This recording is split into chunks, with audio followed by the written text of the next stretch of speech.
విస్తృతంగా అందుబాటులోకి తెచ్చేందుకు జీహెచ్ఎంసీని విస్తరించింది ప్రభుత్వం. ఔటర్ రింగ్ రోడ్డు వరకు 300 వార్డులు, 60 సర్కిల్స్, 12 జోన్లను ఏర్పాటు చేశారు. ఇంతవరకు బాగానే ఉన్న ఫైళ్లు మాత్రం ముందుకు కదలడం లేదు. విలీనమైన సర్కిళ్లతో పాటు నగరంలో మార్పులు చెందిన సర్కిల్స్ లో సైతం సర్టిఫికెట్స్ల జారీలో టెక్నికల్ సమస్యలు కొనసాగుతున్నాయి. పౌరులకు వేగంగా సమర్థవంతంగా సేవలందించడమే లక్ష్యంగా గ్రేటర్ హైదరాబాద్ ను ప్రభుత్వం విస్తరించింది. వార్డుల సంఖ్యను 150 నుంచి 300కు పెంచుతూ నిర్ణయం తీసుకుంది. అందుకు అనుగుణంగా ఉద్యోగుల కేటాయింపులు ఇప్పుడిప్పుడే జరుగుతున్నాయి. డిసెంబర్ మొదటి వారంలో సర్కిళ్ల ప్రక్రియ పూర్తయినా పాలన ఇప్పటికీ గాడిన పడలేదు. తాజాగా మరికొంతమంది డిప్యూటీ కమిషనర్ల మార్పులు చేర్పులు జరిగాయి. ఇప్పటికీ రెవెన్యూ విభాగానికి సంబంధించి ఎలాంటి మ్యాపింగ్ జరగలేదు.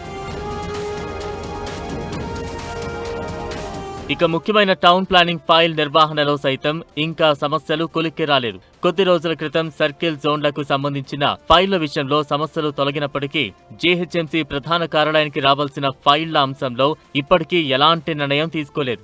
భవిష్యత్తులో జీహెచ్ఎంసీ 2 లేదా 3 కార్పొరేషన్లుగా మారే అవకాశం ఉందన్న నేపథ్యంలో భారీ నిర్మాణాలకు సంబంధించిన ఫైల్ ఎలా మ్యాపింగ్ చేయాలనే దానిపై ఇంకా క్లారిటీ రాకపోవడంతో ఆ ఫైల్స్ అలాగే ఉండిపోయినట్టు తెలుస్తోంది.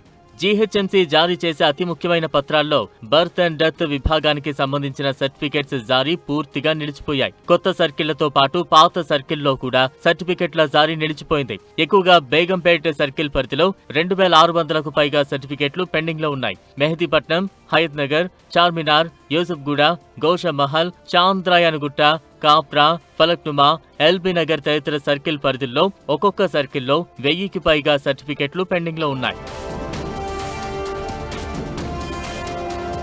ఇక ఉద్యోగులను సైతం ఒక సర్కిల్ నుంచి మరొక సర్కిల్ కు మార్పులు చేర్పులు చేశారు. దాంతో వారి జీతాల చెల్లింపు విషయంలో కూడా ఆలస్యమయ్యే అవకాశం ఉందని బల్దియా వర్గాలు భావిస్తున్నాయి. ఉద్యోగుల జీత భత్తాల వివరాలను నిర్వహించేందుకు సంబంధిత junior assistant, senior assistant, superintendent వంటి ఉద్యోగులు లేరు.